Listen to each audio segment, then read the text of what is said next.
Napapunta nga kami sa birthdayhan ay may pansit, may fried chicken, tapos ari naman ay baboy. Tapos meron din silang masarap na tinola.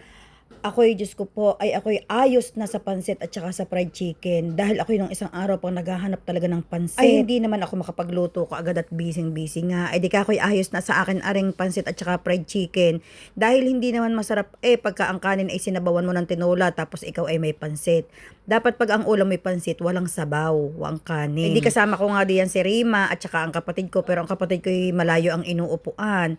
Ay di ako'y habang nahunta at yan lang naman din ang panahon para makahunta.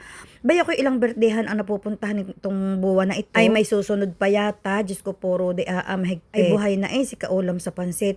Pero ang sarap humunta habang nakain. At ako'y habang nakain diyan ay ang aking katabi ay cake. Ay kabiling-bili na ng asawa ko, ako din mag-uuwi ng cake, tawarin. Hindi naman ninyo naiita ng mga kaulam, ang aking asawa mahilig talaga sa cake. Kahit ang pinaka-paborito niyang flavor, yung tiramisu.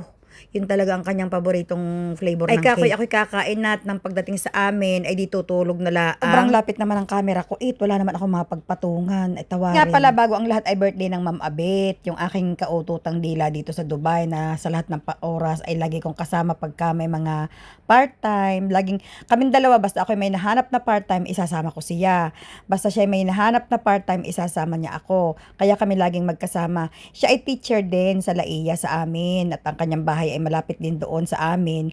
At pero siya ay ahead sa akin ng 1 year nung kami ay high school. Nung kami ay high school, ay hindi kami close niyan dahil nga siya ay syempre marami siyang kaklase doon siya basta hindi, tapos officer pa namin siya sa CAT. Kaya medyo kawang ako sa kanya noon dahil ako nga ay MOCC tapos siya ay officer. Tapos nung nandito na kami sa Dubai, tsaka kami naging close niyan.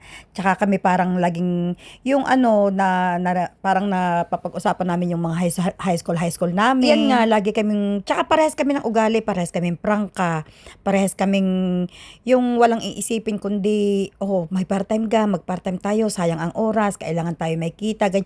Parehas kaming ganyan, wala kaming pupwedeng aksayahing oras. Tsaka kami, yung mga hinaing namin sa buhay, parating minsan yung nagkakapareho, tapos ang katwiran namin sa buhay parehas kaming, basta pag yung hindi namin kailangan magsinungaling, hindi namin kailangan mag-sugarcoat, basta kung anong dapat sabihin, sasabihin agad ng diretso. Prangka, gayon. Parehas din kaming walang pakialam sa mundo, basta ang gusto lang namin pagising sa umaga, mag-iisip kami kung anong pagkikitaan, kung anong mas maganda, mag-iisip kami kung ano ang pupwedeng negosyo, yung mga ganyan. Basta wala kaming iniisip, hindi kami yung mag-aano-ano ng mga iba-ibang tao. Ayos na sa amin ang dalawa kahit kami lang ang magkasama. Kahit kami lang ang dalawa magkasama, agik kan din naman tatawanan din naman kahit na ano lang ang aming mga pag-usapan. Kaya naman na.